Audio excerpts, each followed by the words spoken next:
We've never before measured our soil sampling, and so there's been no accountability in the process. So at the end of the day, a farmer is basing a decision of somewhere in the range of $50 to $150 per acre on fertilizer and fertility inputs on this soil sample.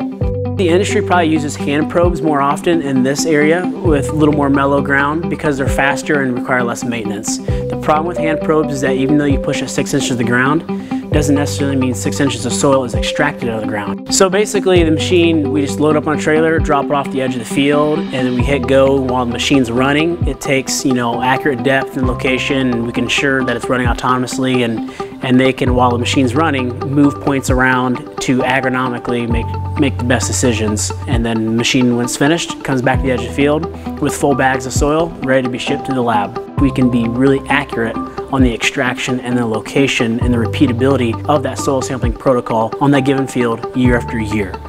So now we can start trending things up and down, so we can say, okay, we could probably get away with a little less fertilizer in this part of the field. Or this part of the field actually could use a little bit more, and it's safe to do that. By measuring the depth and location of every soil core taken, we can generate a whole new field of learning because we actually have unnoisy data to look at. We can get farmers 10 to 20% more accurate soil data so that they can make that $100 per acre decision with confidence and that there's accountability in the process. They can trust that that soil sample was taken correctly and that they're making the right decision.